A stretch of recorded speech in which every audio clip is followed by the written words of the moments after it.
ஒரு சில வேர்ட்ஸ் சொல்கிறேன். இதை வந்து காலையில் எழுந்தோன்னே உங்களுக்கு நீங்களே சொல்லிக்கோங்க.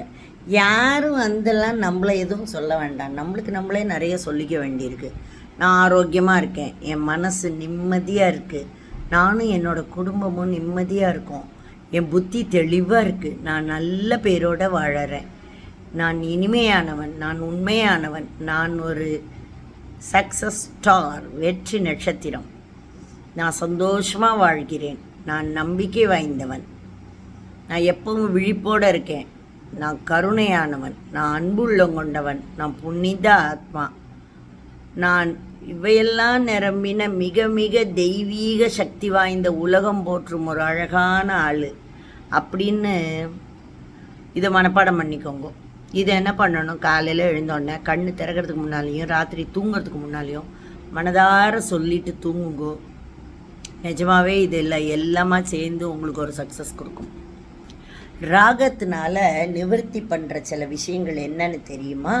நீலாம்பரி ராகத்தை போட்டேன்னா குழந்தை அழறது நின்றுடும், பண்ணி பாருங்கோ. அசாவேரி போட்டேன்னா தலைவலி போயிடும், ஹிந்தோளம் போட்டால் வாதம் போயிடும், சாரங்கா போட்டால் பித்தம் போயிடும், சாருகேசி போட்டால் பெருவியாதி எது இருந்தாலும் போயிடும். சூப்பர். ருத்ரவீணைன்னு ஒரு சீரியல் வரும், இந்த காலத்தில் வந்துட்டு பாலச்சந்தர் எடுத்தது. அதில் பார்த்தீங்கன்னா எந்தெந்த ராகம் எந்தெந்த நோயை தீக்கும் அப்படின்னு ஒரு கிராமத்துலேயும் அவர் போய் சொல்லிகிட்டே போவார். அதை பூரா நான் டைரியில் குறித்து வச்சுருக்கேன், இன்னொரு வீடியோவில் போடுறேன். செம்ம எடுத்து யூடியூப்பில் தினம் 4 எபிசோடாவது பாருங்கள். ருத்ர இணை செம்மையாக இருக்கும் அந்த சீரியல். ஸோ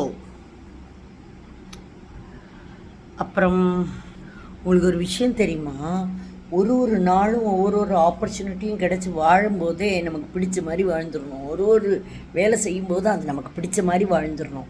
அப்படி வாழ்ந்துட்டா, ஏன்னா வாழ்க்கையில் மறு ஒத்திகைகள் கிடையாது.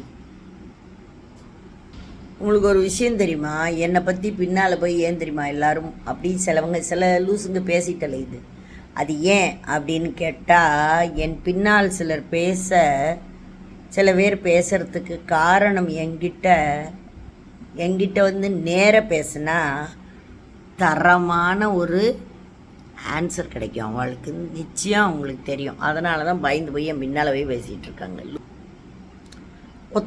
முதல் முயற்சியிலேயே வெற்றி பெறுறானா அவன் அதிர்ஷ்டசாலி, 2வது முயற்சியில் வெற்றி பெறுறவன் புத்திசாலி, 3வது முயற்சியில் வெற்றி பெறுபவன் அனுபவசாலி, வெற்றி பெறும் வரை முயற்சி செய்பவன் தான் சாதனையாளன்.